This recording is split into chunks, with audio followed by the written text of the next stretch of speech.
De plus en plus de personnalités françaises prennent position autour de la réforme des retraites.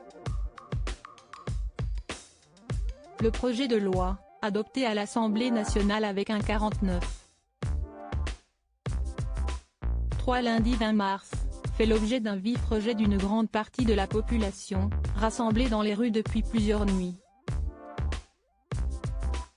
Ce mercredi 22 mars, Sheila, connue pour son franc-parler, s'est exprimée sur le sujet brûlant du moment dans Click, sur Canal+.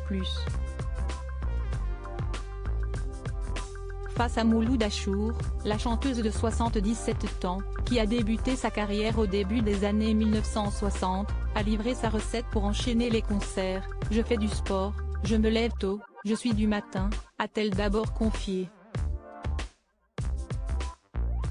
Dans une forme olympique avec une bonne hygiène de vie, Sheila a impressionné le plateau de l'émission. Amenée à commenter les manifestations contre la réforme, l'artiste s'est montrée franche. « C'est un peu compliqué pour moi de parler de la retraite dans la mesure où les artistes n'ont pas de retraite », a-t-elle admis, avant de préciser qu'elle n'aime pas le mot retraite.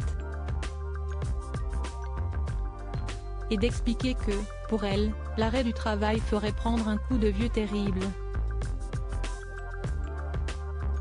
Consciente que ses propos s'inscrivent à contre-courant des aspirations actuelles, Sheila a rappelé qu'elle avait commencé à travailler à 13-14 ans et qu'elle comprend néanmoins que les Français se battent pour un bien-être supérieur à Sheila. Retour en images sur son évolution physique et Sheila, une pionnière qui s'assume si son single Petite fille de français moyen, sorti peu après les événements de mai 1968, lui avait valu d'être taxée de réactionnaire. Sheila n'a reculé devant aucun défi au cours de sa longue carrière. En avril 2021, l'ex-candidate de Masked Singer revenait dans l'heure des pros sur sa période disco, et son groupe B Dévotion, Sheila Black Dévotion, qu'elle formait avec 3 chanteurs et danseurs noirs. Une première en France à l'époque, j'ai connu le racisme avec eux. Quand on a monté le groupe B Dévotion, avec ces 3 garçons on ne se quittait pas, on travaillait ensemble, on formait vraiment une famille, s'est-elle souvenue, dénonçant les quolibets dont elle et ses collègues ont été victimes.